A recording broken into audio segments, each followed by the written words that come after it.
don't you miss that toughness? I mean, we're so weak. We're so weak. Oh, we don't need a fence. We don't need a border barrier. That's mean. Oh, my. Governor DeSantis says he'll use military force against cartels, which I don't know why we haven't already. While we're over in Afghanistan, well, maybe we're not anymore. But we've been over thousands of miles away conducting military operations in nations that we don't even ask permission, right? I mean, did we ask Pakistan permission when we went in for Osama bin Laden? No, we didn't. We didn't tip them off. We didn't let them know. We went in covert, took out the target, and went home. And then the Pakistanis found out after the fact. So they shouldn't have been harboring a terrorist. That's what I would say to that. And you can't say they didn't know that the world's most wanted terrorist was a couple miles from their top military base. So DeSantis says he'll use military force against the cartels. I don't know why we haven't been doing that. And what's Mexico going to do? Go to war with us? Really? They're going to go to war with us? You know, we always use well, if we do this, then it's going to hurt us this way. Or what if they do this? You can't operate that way. And so what DeSantis says he'll do is, look, we'll give the Mexican government a heads up that we're not tolerating the cartels anymore. We're going to be doing operations on Mexican territory. And we're going to be taking out the cartels, and we're going to be doing you a favor, we're going to be doing us a favor, we're going to be doing the world a favor by taking out the cartels with lethal force. That should be a no-brainer. Look at how many Americans they're killing through the opioid epidemic and all the illegal, illicit narcotics that are coming across the southern border. It's an unmitigated disaster that has cost countless of lives throughout the years in America, and broken up and destroyed families and livelihoods and children. It's a moral disaster that should be taken care of, should be a top priority by our government, but unfortunately it's not. And President Trump did a lot of good work with the wall and securing the border and shaping our immigration policy. But one thing he didn't do is operate the military against cartels. He didn't do it. And many people tried to get him to classify the cartels as foreign terrorist organizations, so you can lock up their bank accounts and treat them like the Taliban or ISIS. But that didn't really get off the ground very much at all. So we got to be tougher, and it is a national security threat. You know, they talk about climate change, that's a national security threat. No. The cartels, they're the real national security threat. Another story I came across in regards to our government, we've got Joe Biden. I've got this poll out of Breitbart, which is actually citing another poll from Redfield and Wilton Strategies. We'll link to this over at the podcast page at afr.net. But it talks about the percentage of Democrat voters that are concerned about President Biden's age. These are Democrats, not Republicans. These are Democrats, not independents. These are Democrats. It says that Biden is the oldest serving president in U.S. history, and if he is reelected in 2024 and serves a full term, he will be 86 years old when leaving the White House in 2029.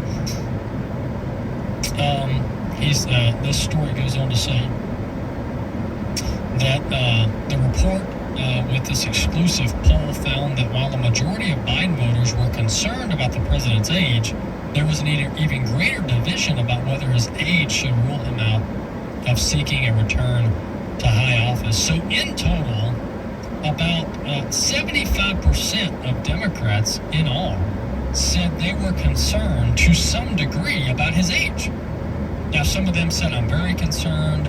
Some of them said, I'm, mildly concerned. Others, they said fairly, and then others said slightly. So you combine those three together, they all said they're concerned, just at varying degrees of concern. Total 75% out of the sample said that they are concerned in some degree about President Biden's age. Only 22% said that they were not at all concerned about Biden's age affecting his ability to do his job, while 3% responded that they don't know. At least we have some honest people in the world. I just don't know. This is a problem. This is a problem, and I just don't think that we've come to the realization that it's possible that Biden, statistically speaking, Biden may not make it through this election cycle from a physical standpoint. statistically speaking. We're not wishing harm on him.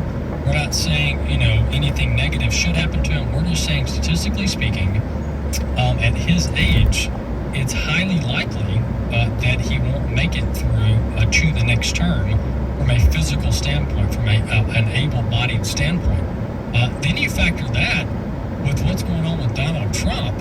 And once again, I'm not justifying what they're doing going after Donald Trump, but I'm just telling you, it's possible that it's likely that Donald Trump can't campaign next year because of all these court cases. And maybe that's their goal, maybe that's their intention, to just create a big quagmire that Donald Trump has to blow millions of dollars in legal fees. He's already having to do that now to defend his rights, to defend his constitutional rights, to defend himself. But we could very well get to a point, listen to this, folks, and this is not conspiracy theory, this is not far-fetched, this is not minuscule from a percentage standpoint, this is likely stuff. It is likely that Biden can't physically serve a second term. It is also likely that President Trump is so tied up in this litigation, in these court cases in 4 different jurisdictions, that he can't fully run for president in 2024. Those are 2 likely scenarios. And what I find a little bit shocking is that neither party has a plan B. Maybe they do and they're just not talking about it. But neither party has a plan B. For example, if Biden can't physically serve a second term, but he's reelected to a second term, what do the Democrats do? What do? That's not being discussed publicly. Maybe they've got some kind of backroom strategy. But when we look at President Trump, if one of these rogue prosecutors are successful at locking up President Trump, even if it's for like a 1 or 2 year sentence, where's the bench? Where's plan B? And the Republicans really aren't talking about that either. I mean, wouldn't we want, if President Trump was unjustly convicted based on some of these fraudulent charges, wouldn't we want a plan B president to make it to the White House so that they could pardon President Trump and the rest of everyone who fought for election integrity? I mean, this should be a legitimate contingency plan that's being discussed. And that's why, in my unprofessional opinion, the Republican side of the aisle has got to quit the food fight. We got to quit throwing each other under the bus, and we got to come together with some kind of consensus here. Because the trajectory that this is going is not favorable. We'll be back in a few.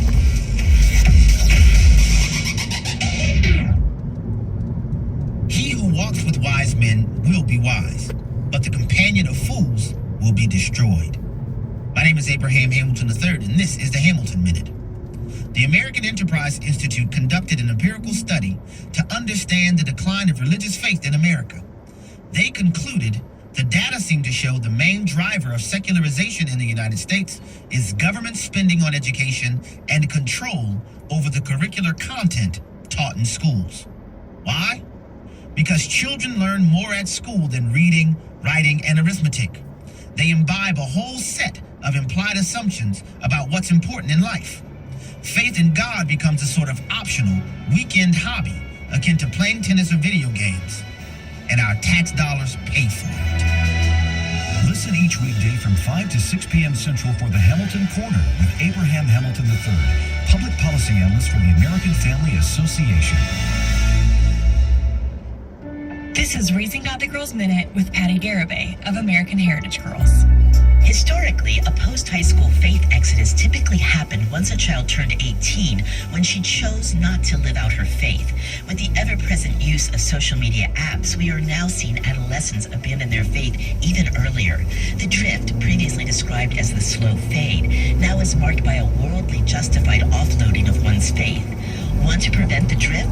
First, pray against the parent fear creeping up and ask the Holy Spirit to equip you today and every day forward. You were made to influence your girl, so take heart. Next, make a practice of ongoing gospel conversations with your girl. Literally take every training conversation back to the good news of Christ. Christ, instilling a faith she understands and has tools to live out. We are all called to raise up the next generation of Christian leaders. Learn more about empowering girls through the love of God at raisinggodlygirls.com. Hey friends, it's Jessica Peck, Dr. Nurse Mama, as your 1-minute parenting coach. In a world of instant gratification, there are no instant relationships. When the world is instantly customized by our smartphone, it's hard not to translate that expectation to parenting. We want Chia Pet parenting, minimal effort with instant results.